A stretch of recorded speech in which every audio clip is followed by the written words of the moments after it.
Begini, siapa yang mengatakan la ilaha illallah dengan hatinya, dengan kolbunya, lisannya membaca, kolbunya membenarkan. Apa kata Nabi SAW? Fataqallahu samawat. Allah akan belah langit sekedar memandang orang itu. Bertambah pemberian, bertambah kedurhakaan. Ini ciri-cirinya. Bertambah nikmat, bertambah durhaka kepada Allah Subhanahu wa taala. Maka jika berdoa, berdoalah sekedar bermanja-manja kepada Allah Subhanahu wa taala. Apa? Roh ini tidak laki, tidak perempuan. Kenapa orang kemudian jadi kemayu? Karena dia punya komunitas yang kemayu. Kenapa orang jadi keras? Karena dia punya komunitas yang keras. Makanya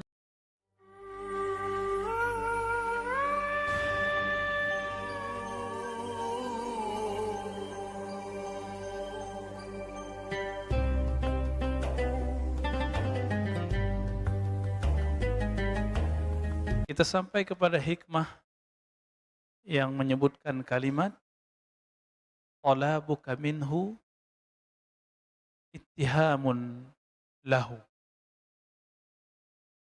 Talabuka, kalau kita terjemahkan secara harfiah, berarti tuntutanmu. Kamu menuntut kepada Allah ini dan itu, meminta A, B, C, D, semua itu ittihamun lahu. Sama dengan kamu menuduhnya. Apa maksud kalimat ini? Banyak orang berdoa, sebelum dia berdoa, dia tidak meyakini atau saat dia berdoa, dia tidak meyakini bahwa Allah mendengar.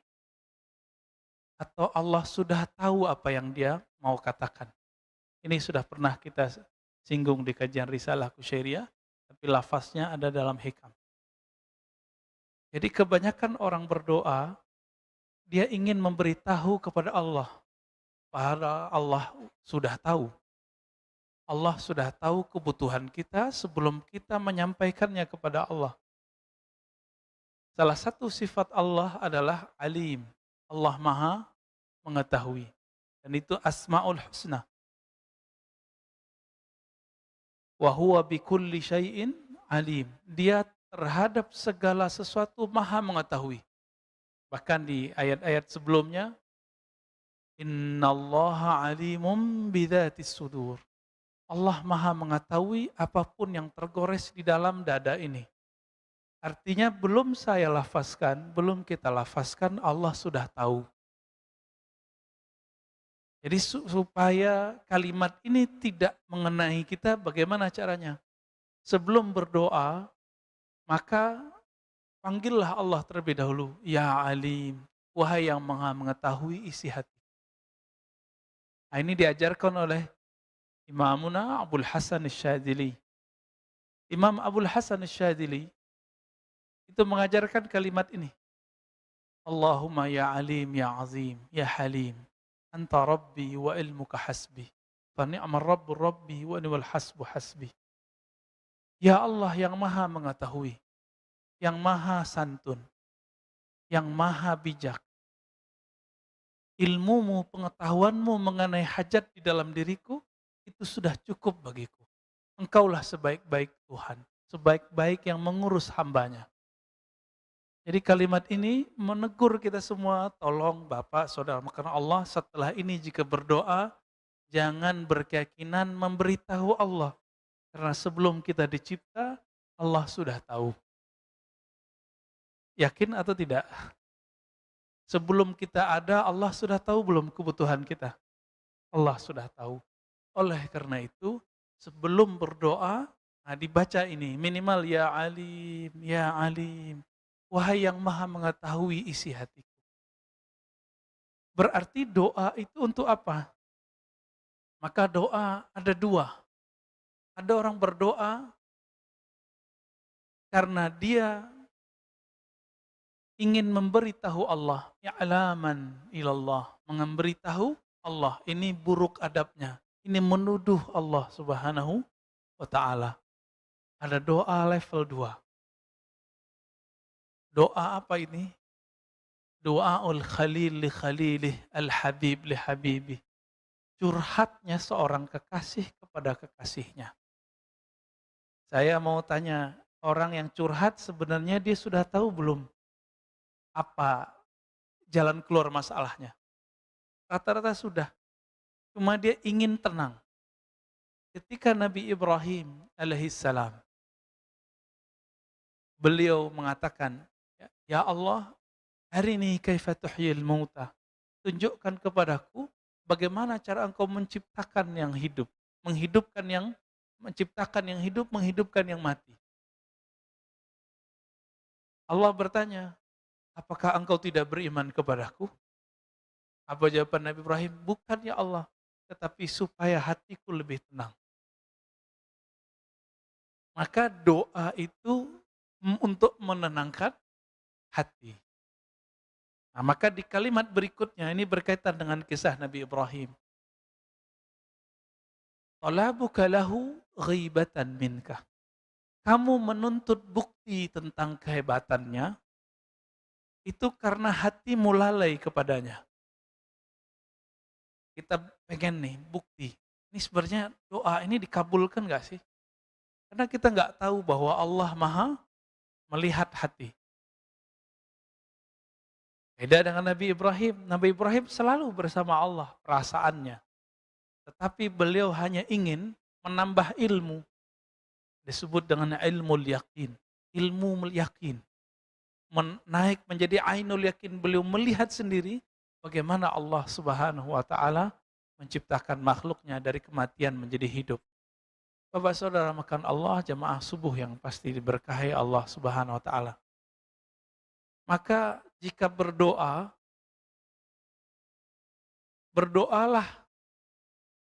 sekedar bermanja-manja kepada Allah Subhanahu wa Ta'ala. Karena sebenarnya apapun yang kita butuhkan Allah sudah sediakan. Tapi ingat, banyak orang menginginkan sesuatu yang dia tidak butuhkan.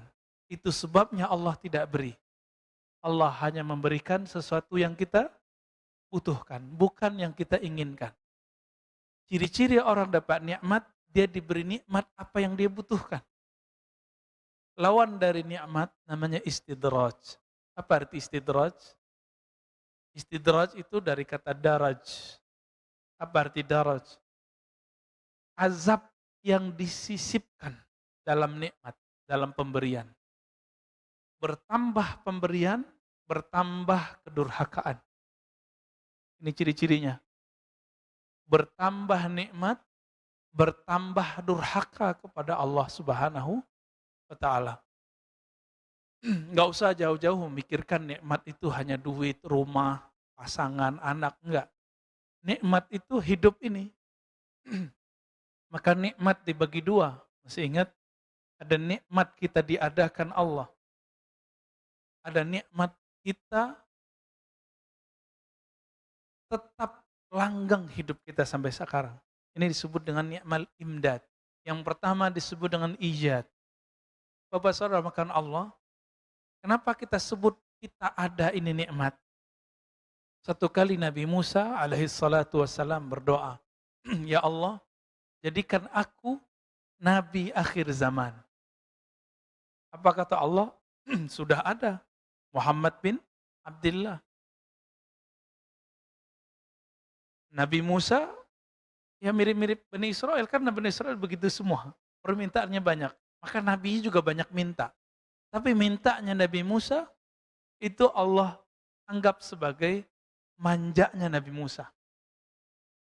Nabi Musa kemudian request lagi, ya Allah kalau begitu, jika engkau tidak menjadikan aku Nabi akhir zaman, tolong jadikan aku umat akhir zaman. Hadis ini sahih. Saya mau tanya nih, Pak Mirwan dulu pernah doa nggak Pak? Nggak inget ya, di alam ruh. Ya Allah jadikan aku umat Muhammad. Pernah doa? Ya, Pak Haddad, Mas Sandy, nggak pernah doa ya? Kita nggak pernah doa. supaya dijadikan umat akhir zaman. Tapi nggak tahu juga, emang dulu pernah ingat.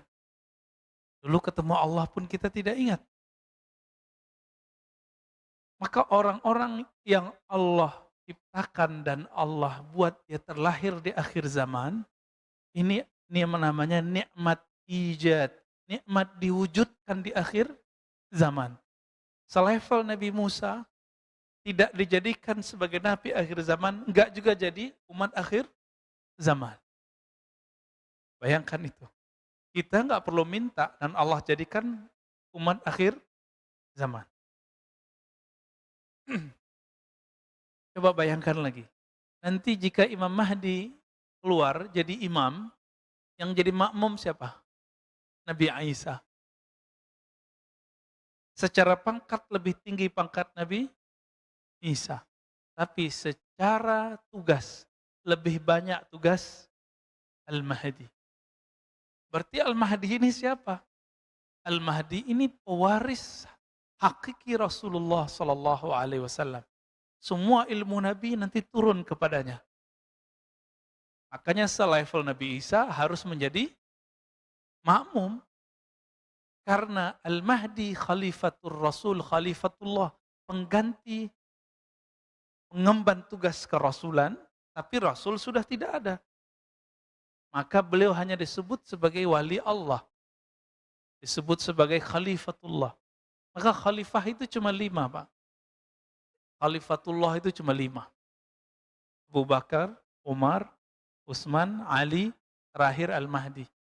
Antara itu Nabi SAW sebut dengan istilah yang berbeda. Disebut mulkan adhan, kerajaan. Nabi tidak sebut kekhalifahan. Maka mulai dari Bani Umayyah, Bani Abbasiyah, Saljuk, Turki Utsmani, itu bukan khilafah. Khilafah yang begitu kita nggak perlu, Pak. Kita nggak butuh. Kita butuh khilafahnya 4 sahabat, dan yang terakhir adalah khilafahnya ala minhajin nubuwah. Jadi Nabi menyebutkan khilafah ala minhaj. Khilafah pemerintahan yang berdasarkan konsep kenabian. Ajar kenabian. Minhajin nubuwah. Karena Nabi sudah tidak ada, maka pengemban ini adalah wali Allah. Berarti wali Allah ini menjadi imam. Imamnya seorang Nabi Allah. Nah, kita bisa bayangkan. Jadi seandainya wali-wali Allah yang hidup zaman ini, hidup di zaman Bani Israel, tentu mereka jadi Nabi. Walaupun hadisnya tidak sahih, ya, ulama'u ummati, ya anbiya'i Bani Israel, ulama umatku seperti nabi-nabi Bani Israel, itu maknanya sahih. Meskipun secara sanad tidak sahih. Kita nggak paksakan juga itu. Kenapa? Karena setiap masa ada 124 kekasih Allah. Sebelum Nabi Muhammad SAW disebut dengan para nabi. Setelah Nabi Muhammad, karena tidak ada lagi nabi, jumlahnya tetap 124.000. Disebut dengan para wali Allah. Siapa tahu guru-guru Bapak Ibu atau di antara kita ini ada yang 124.000 itu. Amin ya Rabbal alamin. Kalau tidak, semoga Bapak Ibu berguru kepada mereka. Karena nanti mereka bisa kasih syafaat. Dengan izin Allah. Berdasarkan hadis Imam Muslim, bahwa yang dapat memberi syafaat itu adalah malaikat, nabi, dan orang soleh. Dengan izin Allah Subhanahu wa ta'ala. Malaikat, nabi, orang soleh ini yang 124.000 itu. Ya. Jadi ketika kita ingin menunggu kapan Allah ini bantu kita, kapan Allah ini memberikan keajaiban kepada kita, orang-orang seperti ini kalbunya tidak hadir bersama Allah. Disebut ghaibatan minka, talabuka lahu ghaibatan minka. Ya. Kamu menuntutnya untuk begini, begitu, atau kamu ingin mencari bukti tentangnya, pertanda kalau kamu tidak bersamanya. Jadi kalau kita tidak bersama Allah, maka kita akan mencari-cari buktinya. Padahal Allah mengatakan, wa huwa ma'akum ainama kuntum. Dia bersamamu dimanapun kamu berada. Dia bersamamu dimanapun kamu berada. Wa idza sa'alaka ibadi anni fa inni qarib. Jika hambaku bertanya kepadaku, katakanlah bahwa aku sangat dekat. Tapi Allah dekat, kita belum tentu merasa dekat. Ini masalahnya. Disinilah perdebatan orang tawassul enggak tawassul. Sebenarnya orang yang anti tawassul itu niatnya benar. Kalau minta kepada Allah, ngapain pakai perantara? Benar gak tuh? Benar. Ini benar Pak, konsep awalnya benar. Tapi, apakah setiap orang berdoa merasakan kedekatan itu? Enggak. Maka dia perlu menyebut nama guru-gurunya dalam meminta kepada Allah. Mintanya tetap kepada Allah. Ini dalilnya dalam hadis Imam Tirmizi. Seseorang datang kepada Nabi, dia buta.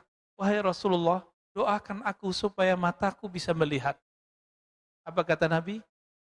Wahai sahabatku, isbir wa huwa khairul lak. Sabarlah kamu terhadap musibah yang kamu alami, itu lebih baik bagimu.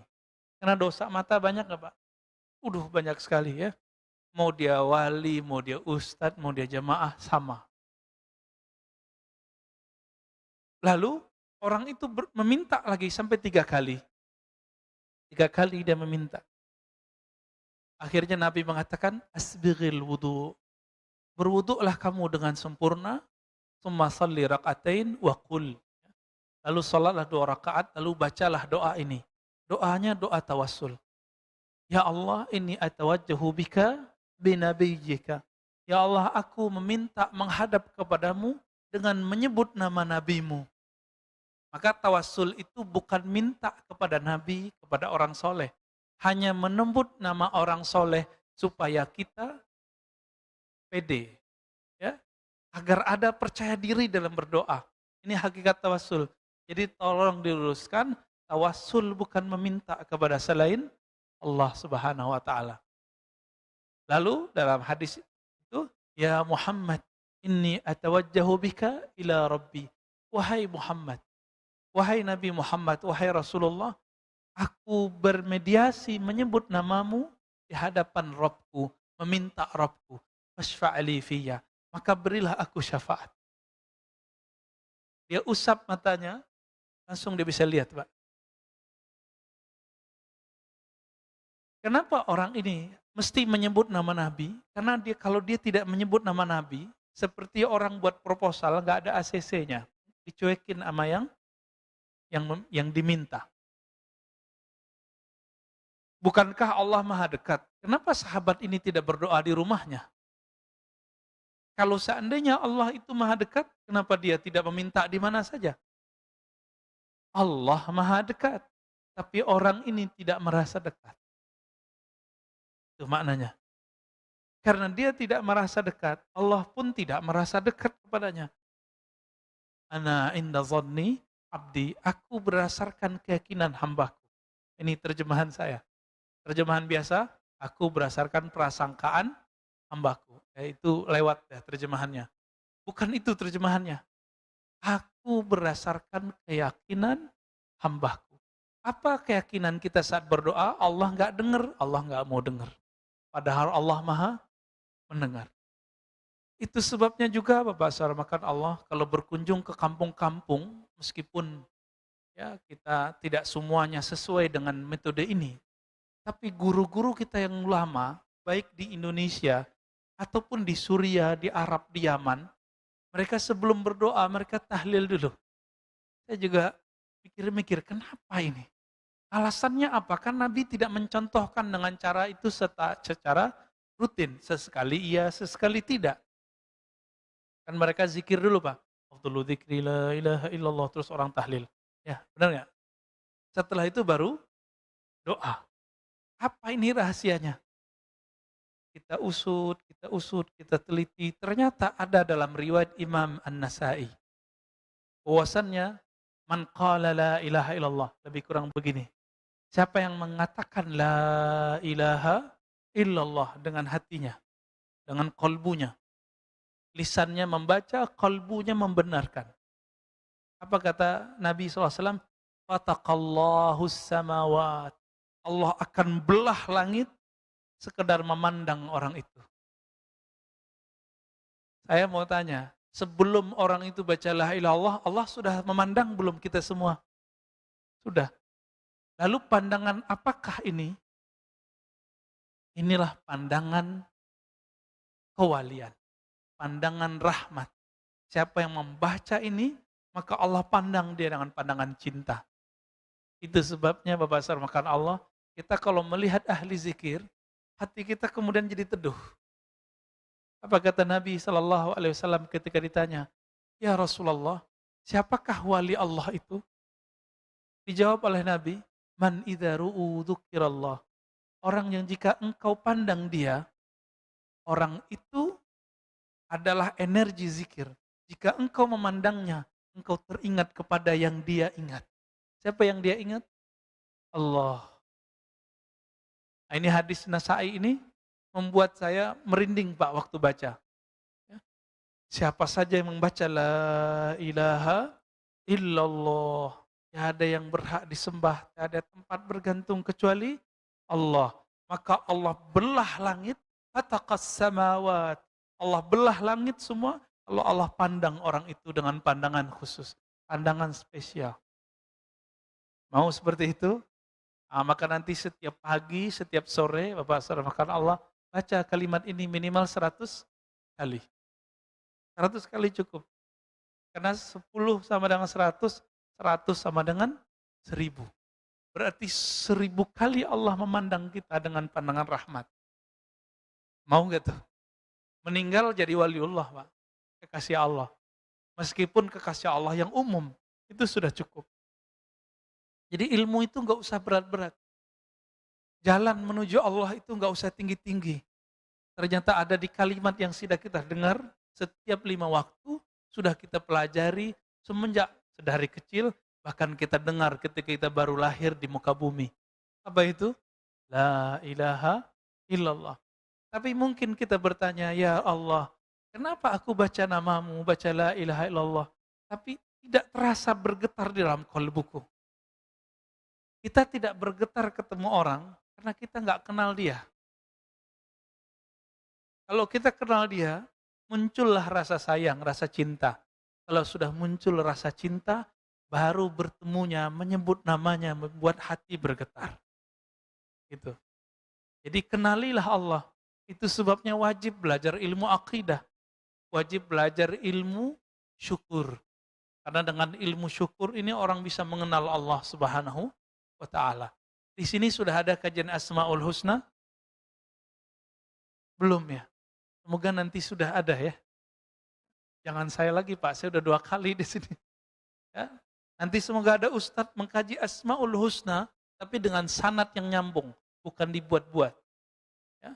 Cari ahli zikir yang memang kolbunya dipenuhi dengan nama Allah Subhanahu wa ta'ala. Maka saat dia membaca nama Allah, itu membuat kita bergetar semua. Minimal membuat kita tenang. Tertarik menjadinya. Ya, semoga ada nanti. Supaya negeri ini, masjid ini diberkahi oleh Allah Subhanahu wa ta'ala. Dan masuk ke dalam hadis, man ahsaha dakhalal jannah. Siapa yang mengihsa'nya, mempelajarinya, mengulang-ulangnya, membacanya, mengurainya, mendalaminya, meresapinya, pasti dia masuk surga. Maka masuk surga itu maharnya adalah berapa nama Allah masuk ke dalam kolbu. Berapa nama Allah mengalir di tubuh ini. Sebanyak itulah hak kita di surga Allah Subhanahu wa ta'ala. Mau Pak masuk surga? Gampang toh? Tuh, udah 2 jalannya pagi ini. Satu la ilaha illallah, yang kedua Asmaul Husna. Asmaul Husna itu nggak mesti dibaca semua. Bapak lagi pengen Rahman Rahim ambil. Saya lagi ingin memahami bagaimana Allah memberi rezeki. Baca ya Razzaq, ya Razzaq. Itu boleh juga. Maka orang yang sudah paham mengenal dan meyakini Allah itu siapa, dia tidak akan ragu dalam berdoa, tidak perlu cari bukti dalam berkeyakinan. Orang cari bukti gurunya benar atau tidak, maka dia kasih ujian. Sopan nggak murid nguji guru? Enggak. Apalagi nguji Allah. Tapi karena Allah Subhanahu wa taala Maha Pengertian, Allah maklum. Zatnya Allah tidak bisa dicapai dengan pandangan. Bahkan dengan kolbu pun tidak bisa dicapai, Pak. Kolbu hanya bisa merasakan nama dan sifatnya. Sedangkan zatnya hanya bisa dirasakan oleh ruh kita. Tapi ruh kita pun kita nggak kenal. Bagaimana mengenal yang meniupkan ruh ini? Jika ingin mengenal Allah, namanya, kenalilah kolbu kita. Jika ingin mengenal sifatnya, kenalilah kolbu pikiran kita. Tapi siapa yang ingin mengenal zat Allah, dia mesti mengenal ruhnya, zatnya sendiri. Tapi siapa yang mengenal zatnya, Pak? Ruh kita udah lihat belum? Belum juga. Ya? Karena kita tidak melihat ruh ini, bagaimana kita bisa melihat sang peniup roh ini? Untung kita nggak diciptakan dan ditiupkan jadi binatang. Ya. Nah, roh ini, jika tubuh pulang ke tanah, roh pulang ke mana? Tubuh pulang ke tanah, jasad namanya. Yang punya ambisi itu siapa? Namanya nafs. Kita sebut bahasa Indonesia nafsu, tapi nafsu bahasa Indonesia itu konotasinya jelek. Nafs bahasa Arab artinya jiwa. Nah jiwa itu pergi kemana? Nah jiwa kita yang masuk ke alam kubur, Pak. Jiwa kita yang nanti ke padang mahsyar. Jiwa kita itu nanti yang disiksa di dalam neraka. Roh kemana? Berarti ada unsur lain di dalam diri ini. Roh itu tiupan Allah, maka dia mestinya pulang kepada Allah sebagaimana tanah pulang ke tanah. Ini Pak Mirwan pernah marah nggak, Pak?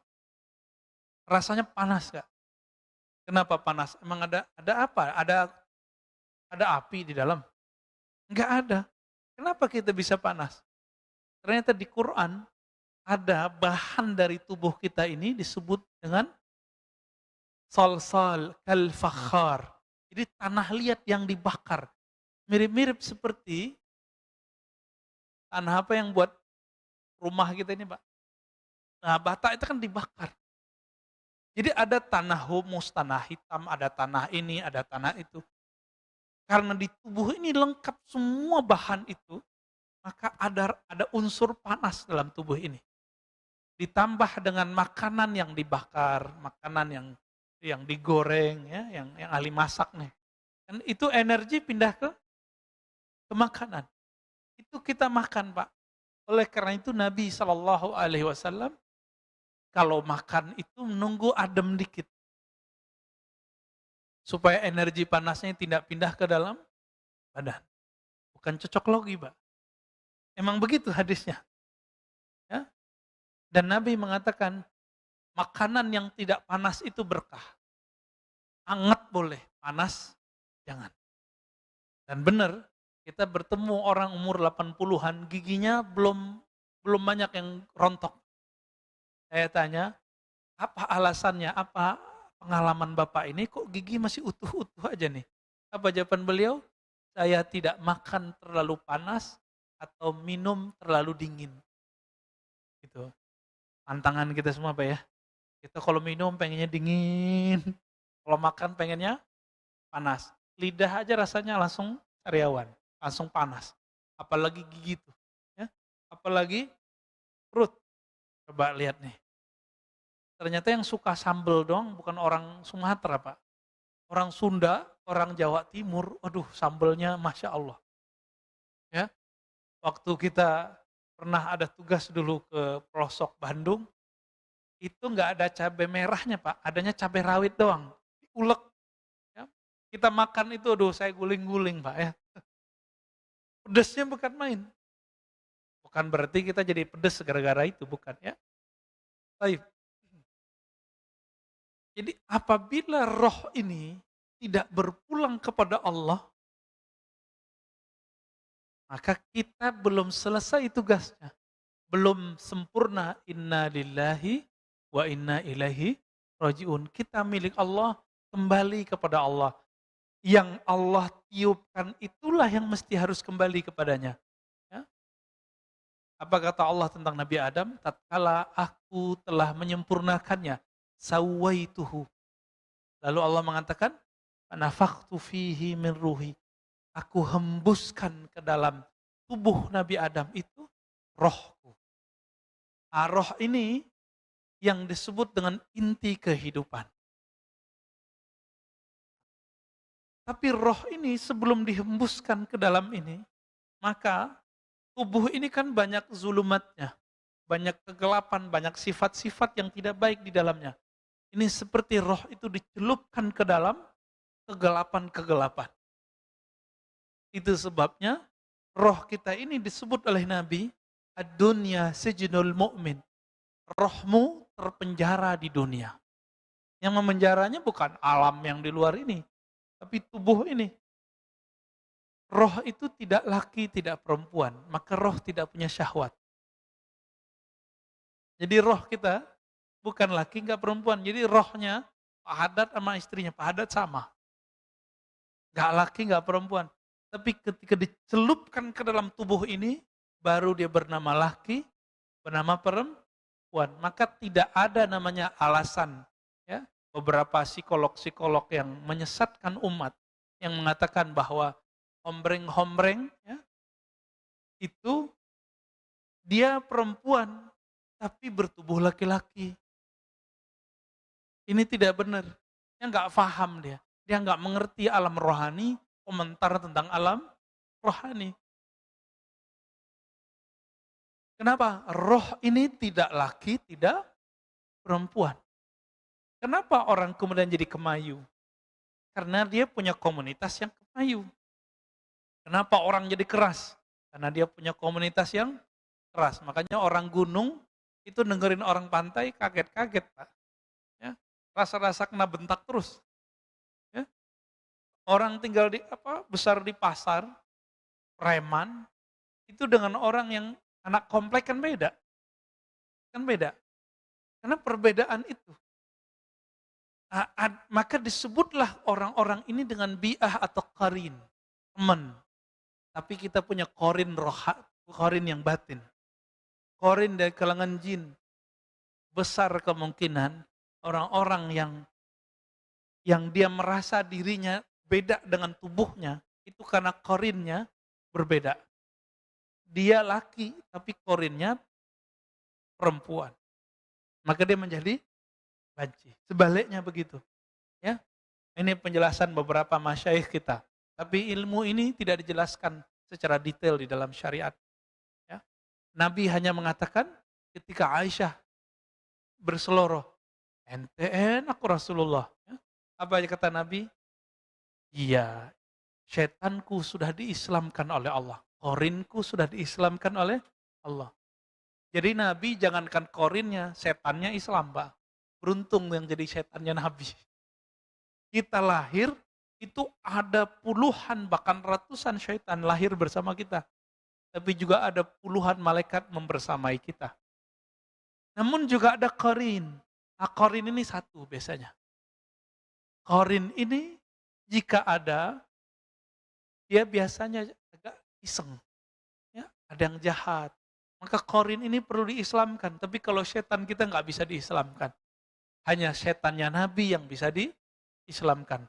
Atau setannya para nabi, para wali-wali besar. Ya. Dan terakhir Imam Al-Mahdi itu setannya mungkin bisa diislamkan. Tapi setan kita nggak bisa diislamkan. Maka bagaimana caranya supaya kita tidak diganggu oleh setan itu? Kembali ke ilmu yang paling rendah tadi. Ya, la ilaha illallah. Apa kata Allah dalam hadis qudsi? Hadisnya Hasan li ghairihi. Hasan karena ada riwayat lain.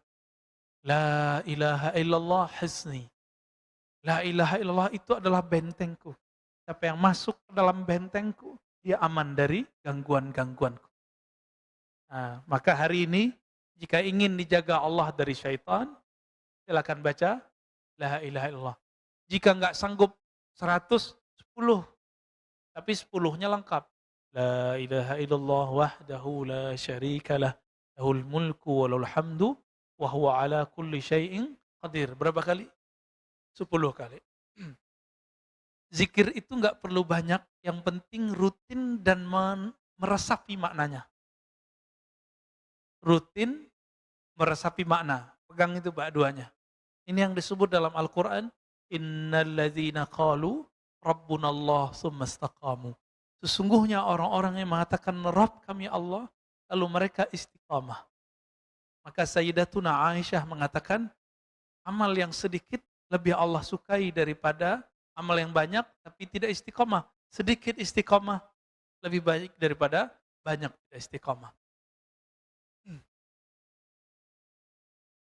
Kemudian Imam Athaillah mengatakan, talabuka li ghairihi. Engkau meminta kepada selain Allah. Liqillati hayaika minhu. Karena kamu tidak tahu malu kepadanya. Nah, ini mohon maaf Bapak Ibu. Ini dalam hati kita nih semua, kalau lagi ada masalah, ingatnya makhluk atau khalik. Serius. Paling-paling ingat, wah susah nih mau minjem ke teman dulu gitu. Kenapa nggak sholat 2 rakaat dulu? Ya, sendal hilang, paniknya bukan main. Kenapa nggak sholat dulu? Anak kita sakit, ya. Kenapa nggak zikir dulu sebentar, tanya, ya Allah apa yang harus saya lakukan? Buru-buru ke rumah sakit. Ternyata dites. COVID. Padahal cukup isolasi mandiri. Jadi kalau sekarang mohon maaf Bapak Ibu, kalau rasa badan nggak enak nggak usah ke masjid, udah isolasi mandiri langsung. Nggak usah keluar, off semua. Itu lebih aman. Karena secara psikologis di rumah itu lebih aman, lebih nyaman, lebih baik bagi psikologi dan penyembuhan kita daripada di luar. Kecuali penyakitnya sudah parah. Rumah flu udah di rumah aja. Tapi kalau Bapak punya penyakit-penyakit lain, monggo silakan. Ya. Nah, ini saran kita. Dan saran juga dokter-dokter kita. Ya. Baik.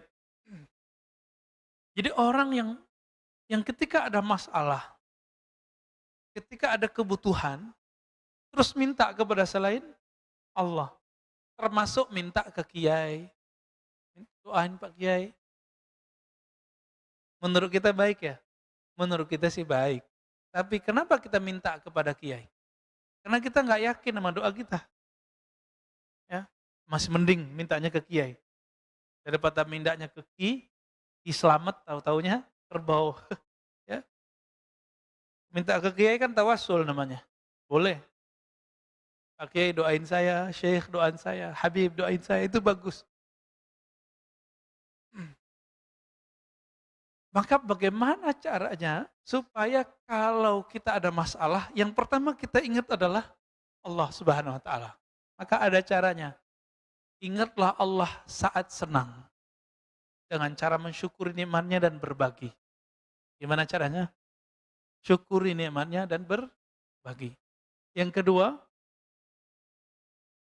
supaya kita tidak ingat makhluk dulu ketika ada masalah, maka punyailah zikir, wirid yang rutin setiap hari. Nah, nanti itu yang akan membuat kita stabil setiap saat. Jadi benarlah kata Imam Abu Ali Ad-Daqqaq yang sering kita ulang-ulang. Apa kata beliau? Ad-du'a silahul murid. Az-zikru silahus salikin. Ya. Doa itu, zikir itu adalah senjata yang dapat digunakan oleh para murid. Senjata ini bisa dipakai di saatnya. Masalahnya kalau nggak diasah setiap hari, senjatanya berkarat. Ini yang kita maksud, kalau punya doa, punya zikir, nggak dirutinkan setiap hari, apa yang terjadi? Itu pisau zikirnya nggak tajam. Ini yang disebut tidak punya keyakinan. Orang kalau punya keyakinan, dia punya modal meminta kepada Allah. Masih ingat kisah 3 pemuda yang terjebak dalam goa? Kenapa mereka yakin doanya dikabul Allah? Karena mereka punya amalan. Satu beramal A, satu beramal B, yang lain beramal C. Akhir terbukalah pintu goa itu. Karena dia punya amal, maka dia pede berhadap kepada Allah Subhanahu wa Ta'ala. Maka saya sarankan Pak, jika ada hajat, mau dimintakan kepada Allah, sedekah dulu, lalu wiridan. Wirid tertinggi adalah Al-Quran dan zikir. Satu kali ada dua syekh berdebat. Gurunya masih hidup. Ini udah level guru. Tapi di atas guru ada lagi guru. Ya. Hari gurunya udah lewat ya Pak ya. Selamat hari guru kepada yang menjadi guru. Berdebatlah syekh pertama mengatakan zikir lebih afdal daripada Quran. Yang kedua mengatakan Quran lebih afdal daripada zikir. Yang pertama datangkan dalil afdalu dzikri la ilaha illallah, zikir yang paling afdal adalah la ilaha illallah. Lalu yang kedua bawa dalil bahwa Nabi menjemput sholat itu ke arah sana. Semua dalil dikeluarkan. Akhirnya mereka mentok. Tahu-tahu gurunya datang. Apa kata gurunya? Apa yang kalian perdebatkan? Lalu mereka menyampaikan perdebatan mereka. Lalu gurunya mengatakan, wahai muridku, al-afdal kullu amalin ma'allah. Yang afdal itu setiap amal yang amalmu itu hadir Allah bersamanya. Berarti kalau Bapak sholat, Bapak zikir. Lebih khusyuk zikir daripada sholat sunat. Maka zikir lebih afdal. Paham di situ? Jika kita sholat dan baca Quran, lebih nikmat baca Quran, maka saat itu baca Quran lebih afdal. Kita zikir, kita sholat, kita baca Quran. Oh lebih nikmat sholat ya? Maka sholat lebih afdal. Sholat sunat maksudnya Pak ya? Kalau sholat wajib mau nikmat gak nikmat, wajib. Gak ada cerita. Baik. Oleh karena itu, dalam banyak kitab termasuk juga Fadail A'mal, ya, kitab Jami' Usul Aulia, disebutkan ada seorang murid datang berlatih zikir kepada gurunya. Kata gurunya, mulai hari ini Quranmu simpen dulu ya, taruh bagus-bagus depan sajadahmu. Tapi jangan dibaca dulu. Sholatnya nggak usah banyak-banyak dulu, cukup sholat wajib sama rawatib lalu witir. Akhirnya dia lakukan. Beberapa hari dia datang lagi kepada gurunya, wahai tuan guru, saya rindu baca Quran. Kata gurunya, tunggu dulu, kamu zikir dulu. Dia kemudian zikir lagi. Besok datang lagi, wahai tuan guru, saya pengen baca Quran. Dia pengen baca Quran dengan hawa nafsunya. Apa kata gurunya? Tunggu dulu, kamu zikir dulu. Zikir itu panas Pak. Dengan panasnya zikrullah, itu bisa mengkerangkeng hawa nafsu kita. Dikurangi makan, dikurangi tidur, dikurangi banyak berpikir, dikurangi ngomong. Disebut dengan beruzlah, berkhalwat, menyepi bersama Allah. Sampai berapa hari? Sampai 40 hari dipanggil sama gurunya. Orang ini sudah lupa baca Quran, sudah lupa sholat banyak-banyak. Dipanggil sama gurunya. Wahai muridku, engkau sudah asik berzikir. Sekarang saatnya engkau membaca Al-Quran. Betul, dia masuk ke ruang khalwatnya, dibaca Al-Quran. Baru dibacaan basmalah, langsung air matanya meleleh. Rasa hadir, bismillah, dengan nama yang luhur milik Allah Subhanahu wa Ta'ala. Yang punya nama sudah ada dalam kalbunya. Nama Allah sudah ada dalam jiwanya. Karena kalbu ini makanannya adalah asma wa sifat. Nama-nama Allah. Semakin banyak nama Allah di kalbu, semakin nikmat baca Quran dan salat. Jadi saya nggak punya teori macam-macam Pak tentang salat khusyuk. Walaupun di luar sana banyak pelatihan salat khusyuk. Kita cuma punya satu. Kalbumu penuh dengan nama Allah, pasti khusyuk. Cuma itu, nggak ada lagi. Karena khusyuk itu muncul dari tuma'ninatul qalb, ketenangan kalbu. Dan ketenangan kalbu hanya muncul dari zikrullah. Ya, surat Ar-Ra'd ayat 28. Hanya dengan zikrullah, nggak ada lagi. Jadi zikir, kalbu tenang, salat khusyuk, baru pas. Doa pun yakin. Nah, kira-kira begitu Bapak Saudara karena Allah, jika kita simpulkan hikmah pagi ini. Jadi kenapa orang masih meragukan Allah saat berdoa? Atau ingin mencari bukti Allah itu bagaimana dan bagaimana? Atau dia masih meminta kepada makhluk? Karena kalbunya tidak hadir bersama Allah. Kalbunya tidak ada nama Allah. Maka belajarlah kepada ahli kalbu, ahli zikir, bagaimana cara menabung nama Allah dalam kalbu. Kira-kira begitu Bapak Saudara karena Allah. Saya rasa cukup. Ada tanya jawab? Baik. Silakan kalau ada yang mau didiskusikan. Saya tidak melayani pertanyaan politik. Oke? Oke. Saya batasi, kita ngomong hikam aja. Ya. Hasan Hussein pun beda Pak masalah politik. Hasan memilih untuk diam, Hussein memilih untuk bukan berontak. Ingin mengkritisi pemerintah. Jadi dua sahabat Nabi, cucu Nabi sudah beda manhaj politik. Untuk zaman ini saya pilih manhaj Hasan dulu. Nanti dikit lagi kita pakai manhaj Hussein. Ya, tafadhal. Assalamualaikum warahmatullahi wabarakatuh. Assalamualaikum. Mengenai tawasul,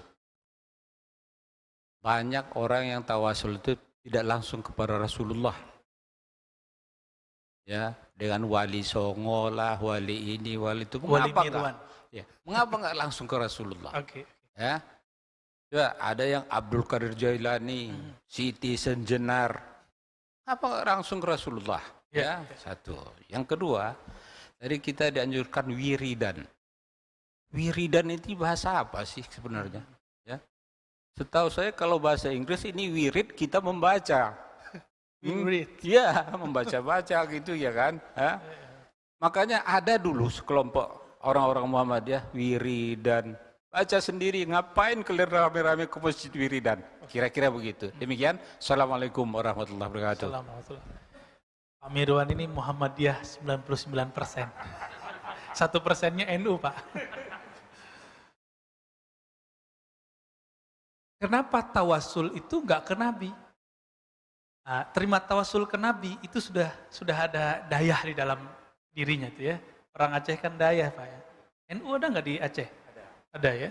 Dayah sama NU itu hampir-hampir mirip lah. Satu ulama yang hanya membolehkan tawasul dengan Nabi itu namanya Izzuddin bin Abdissalam. Murid Abul Hasan Syadzili. Abul Hasan Syadzili ini wali juga.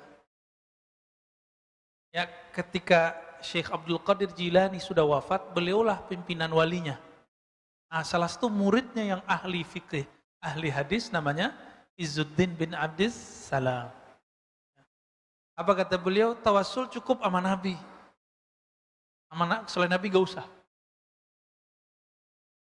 Tapi satu kali Abul Hasan Syadzili yang setiap tahun pergi haji dan ziarah kepada Nabi, beliau kemudian secara rohani bertemu Rasulullah, baik di mimpi atau di luar kita nggak tahu.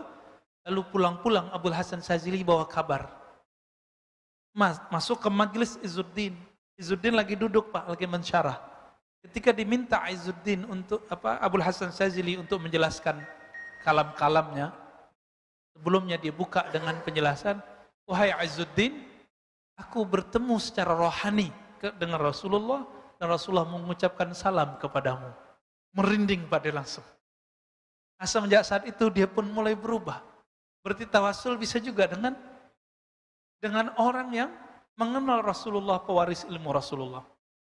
Yang kedua, Syekh Ibnu Taimiyah, Imam Salafi. Beliau membolehkan tawasul dengan Nabi. Tapi bedanya apa dengan Izzuddin? Izzuddin mengatakan bertawassul dengan Nabi, baik dengan cinta atau dengan zatnya Nabi. Bertawassul dengan diri Nabi, itu boleh menurut Imam Izzuddin. Tapi Imam Ibn Taimiyah dengan hadis yang sama, mengatakan tidak boleh dengan diri Nabi. Bolehnya cuma dengan iman kita kepada Nabi. Ibn Taimiyah. Tapi nanti datang Salafi di akhir zaman, Syekh Albani, Syekh bin Baz, mengharamkan tawassul secara mutlak. Beda lagi dengan imamnya. Ya, Pak Mirwan yang mana nih? Ya.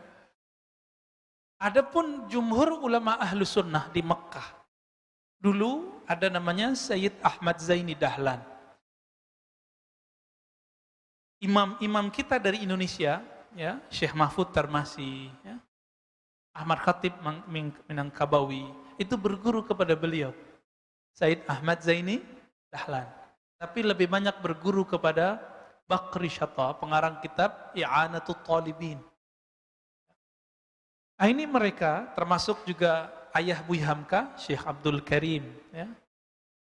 Abdul Malik, Abdul Karim, Abdul Karim Amrullah, ya. Ini mereka ini berguru kepada Sayyid Ahmad Zidahlan yang mengatakan bahwa tawassul dengan Nabi ataupun dengan selain Nabi yang mereka orang-orang soleh itu boleh dengan keyakinan mereka adalah pewaris Nabi Sallallahu Alaihi Wasallam. Maka oleh Sayyid Muhammad Alawi Al-Maliki, imam di Mekah, beliau ayahnya, kakeknya itu pengajar di Mekah, Pak. Tapi tahun 80-an karena persoalan tawassul dan masalah solawat-solawatan, beliau tidak boleh ngajar lagi di Mekah, di Masjidil Haram. Apa namanya? Sayyid Muhammad Alawi Al-Maliki. Bahkan ada ustadz muda di Indonesia berani kurang ngajar menyebut beliau. Apa katanya? Sayyid Muhammad Alawi Al-Maliki itu taghut, musyrik. Apa kata dia? Sayyid Muhammad Alawi Al-Maliki musyrik. Kira-kira gimana, Pak? Orang baru ngerti agama, Sayyid Muhammad sudah menjadi ulama besar, dia belum apa-apa, berani mengatakan Sayyid Muhammad musyrik. Hah? Saya nyebut nama, Pak, ya? Saya minta ampun kepada Allah. Ya, saya paling anti sudah nyebut nama itu. Allahumma sholli ala Muhammad. Apa kata dia? Karena dia salah faham. Dikira tawassul itu meminta kepada selain Allah. Padahal Sayyid Muhammad mengatakan enggak. Tawassul itu tidak meminta kepada selain Allah. Tawassul itu meminta hanya kepada Allah dengan menyebut nama kekasih Allah sebagai ACC. ACC doang, Pak. Ya? ACC boleh enggak tuh? Ini dalilnya hadis Imam Tirmizi dan hadisnya sahih. Oh, dijawab oleh Syekh Albani. Loh, ente salah. Ini hadis hanya boleh kepada orang yang hidup dan Nabi doang. Dijawab lagi oleh Sayyid Muhammad. Mana dalilnya bahwa tawassul mesti orang yang hidup dan hadir dan Nabi doang orangnya? Enggak ada. Itu hanya pemahaman Syekh Albani. Pemahaman yang dikultuskan. Maka orang-orang kalau sudah mengkultuskan pemahaman imamnya, walaupun dia tidak mengkultuskan imamnya, maka ini sudah jadi berhala baru. Dia akan menyalahkan orang-orang yang tidak salah. Dia akan menganggap syirik orang-orang yang tidak syirik. Paham di situ? Ya. Sayyid Muhammad, beliau, ayahnya, kakeknya, itu mufti Mekah. 80-an, Pak, tahun 80-an, masih ngajar di Mekah. Tapi karena orang-orang ini, ya, Ibnu Mani, ya, dia nulis buku kesesatan Sayyid Muhammad, dan di situ disebut Sayyid Muhammad sebagai taghut Makkah, berhala Makkah. Bayangkan, keturunan Rasulullah, ahli hadis, hafal ribuan hadis. Kalau versi Said Agil Munawar, murid beliau, itu murid beliau, Pak. Jadi nggak usah jauh-jauh nyari guru. Itu Said Agil Munawar, orang sini, benar orang sini. Ya. Maka beliau kalau ngajar Riyadhus Shalihin pakai kitab gak, Pak? Udah apal beliau. Ya. Dan beliau bersaksi ya ke kita di kelas dulu bahwa itu Said Muhammad hafal kutubus sittah. Saya tidak tahu maksud hafal itu apakah hafal semua atau hafal secara maknawi. Said Muhammad Alawi Al-Maliki punya kitab judulnya Mafahim Yajibu an Tusahhah. Pemahaman-pemahaman Salafi Wahabi yang mesti diluruskan. Itu judulnya. Ulama Mekkah. Yang kita tahu kan Mekkah cuma Sudais doang. Syuraim. Ya. Ya. Kita nggak tahu ulama-ulama yang dibalik itu. Ada Syekh Ismail Zaid. Ada ulama kita orang Indonesia. Tapi gurunya Said Muhammad. Namanya Syekh Yasin Al-Fadani. Orang Sumatera, Pak. Said Muhammad keturunan Rasulullah setiap hari Rabu atau Selasa malam Rabu, kata Syekh Ahmad Marwazi, itu ngaji ke sana setoran kitab. Baca hadis, dengerin riwayat-riwayat dari beliau. Jadi orang kita jadi ahli hadis. Bahkan Syekh Ali Jum'ah jadi mufti ya, di Mesir, mufti sebelumnya, itu beliau mengatakan, Syekhi, guruku Syekh Yasin Al-Fadani. Dia menyebut orang kita dengan Syekhi. Gimana tuh? Ya, kita nggak pede sama orang kita. Ya, ilmu itu sekarang udah diboyong semua ke negeri ini. Jadi sanadnya Said Muhammad, sanadnya Syekh Yasin, sanadnya para masyekh-masyekh, ya Hasan Masyad, itu sudah dibawa apa ke sini? Syekh Ismail Zain, murid-muridnya di sini. Di Mesir ada Syekh Yusri, ada Syekh tadi Ali Jum'ah, ada Abdul Bais Katani. Kita cek orang kita juga, Pak. Ini mau orang Indonesia ini kemana-mana ngajinya luar biasa. Bahkan saya kaget, Syekh Umari, di zaman yang saya berpikir orang kita nggak ketemu beliau, ternyata udah ketemu beliau. Tapi beliau nyandain kita, Pak. Apa kata beliau? Orang Indonesia, katanya, kalau bilang, ana azhabu ilal makkati. Itu kalau yang ngerti bahasa Arab salah tuh. Mekah nggak boleh pakai alif lam. Ana azhabu ilal makkati. Yang benar gimana? Ana zahibun ila makkata. Kalau ke Madinah, kata beliau orang Indonesia, ana azhab ila Madinah. Padahal ilal Madinah. Ya, kebalik-balik. Itu dicandain. Artinya orang kita emang sudah berguru ke mereka dari masa ke masa. Ya. Jadi tinggal Pak Mirwan pilih. Pilih Said Muhammad atau Ibnu Mani'. Pilih Izzuddin bin Salam atau Syekh Ibnu Taimiyah. Tinggal milih aja, Pak. Ini tidak bagian yang mesti kita sama, kita boleh berbeda dalam hal ini. Gak masalah. Oke? Karena ini bukan masalah usuluddin, kecuali bagi ustadz yang saya sebut tadi. Bagi dia tawasul perkara akidah. Bagi kita enggak. Tawasul itu perkara tata cara doa. Maka dia termasuk ke bagian fikih, furu'. Berbeda di sini, bukan beda akidah. Tapi sayang sekali, sekarang ya di pesantren-pesantren modern, saya ulang-ulang ini di mana-mana biar ngeh, diajarkan kitab salah satu ulama yang menganggap tawasul itu musyrik, namanya Saleh Fauzan. Diajarkan di pesantren-pesantren modern sekarang di kelas 5 atau kelas 6. Diajarin, Pak. Saya nggak tahu nanti gimana nanti umat-umat kita nih, santri-santri kita ini. Nggak hati-hati masukkan anak pesantren modern. Semoga para kiai yang memimpin pesantren modern mengkaji kembali kitab apa yang dia kasih. Kitab apa yang disajikan ke murid-murid. Lah Ustadz ini mah sama, judulnya sama. Judulnya I'tiqad Ahlus Sunnah. Di dalamnya menganggap musyrik orang yang Ahlus Sunnah. Cuma karena tawassul. Nauzubillah min dzalik. Ya. Apa kata Syekh Saleh Fauzan? Asy'ariyah dhallah. Orang-orang Asy'ariyah, penganut ajaran sifat 20, itu sesat. Sesat katanya.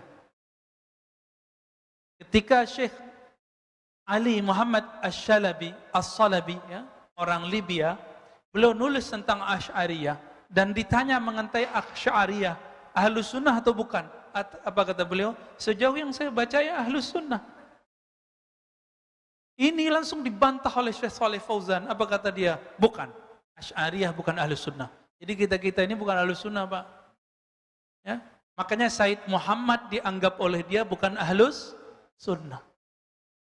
Berabad-abad ulama di Mekah itu mereka Asy'ariyah, ahlus sunnah, tapi tidak dianggap ahlus sunnah. Maka sudah benar ini pengurus membatasi gerak dakwah yang ekstrim tersebut di masjid ini. Sudah benar.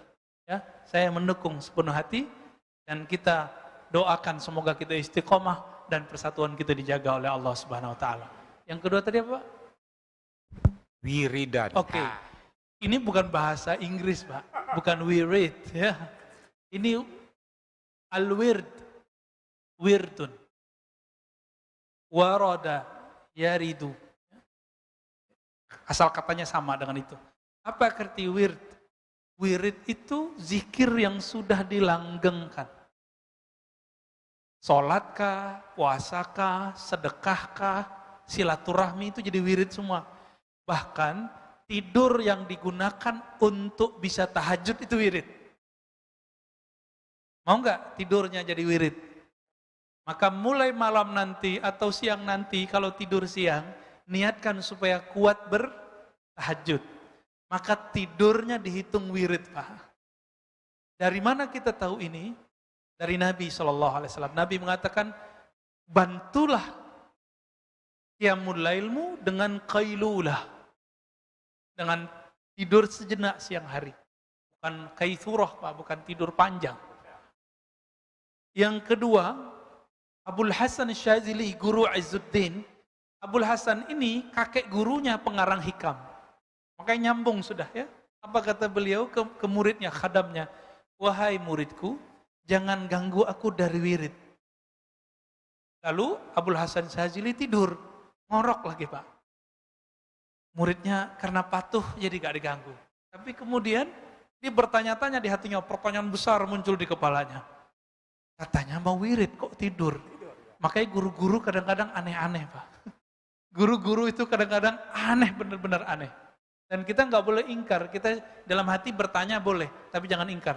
Bertanya aja. Nanti saat yang tepat kita bertanya.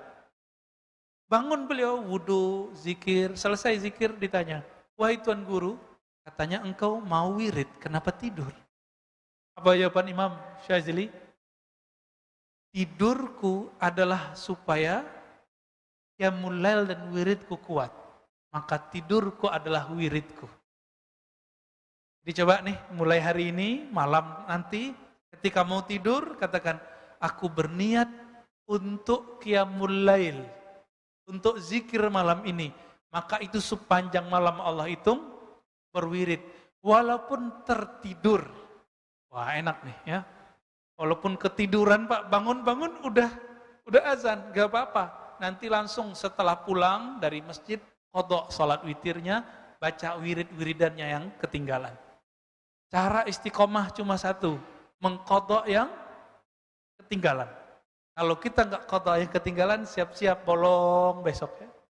Baik, ada lagi? Sudah. Masih ada? Baik, cukup ya. Oke. Baik Bapak Ibu yang makan Allah, semoga kalbu kita selalu hadir bersama Allah, banyak menyebut nama Allah, berlatih mengenal Allah Subhanahu wa taala. Mari kita berdoa dengan dua kalimat, Allahumma ya Rahman ya Rahim. Wahai yang Maha Pengasih, wahai yang Maha Penyayang, ya Rauf, ya Rauf, ya Rahim. Allahumma rzuqna hubbak. Ya Allah, berikan kami cintamu. Waj'alna mimman ahbabtahu. Jadikan kami orang yang engkau cintai. Warzuqnal amal alladhi yuballighuna ila hubbik.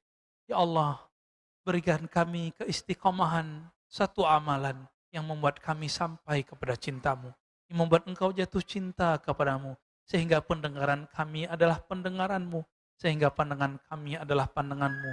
Gerak kami semuanya dengan ridhamu. Allahumma jma'na ma'a nabiyikal Mustafa Muhammad sallallahu alaihi wasallam. Ya Allah, kumpulkan kami dengan nabimu, Nabi Muhammad sallallahu alaihi wasallam, di jannatil firdausil a'la, di surga firdausmu yang sangat mulia. Rabbana atina fid dunya hasanah wa fil akhirati hasanah wa qina adzabannar. Walhamdulillahirabbil alamin. Terima kasih. Assalamualaikum warahmatullahi wabarakatuh.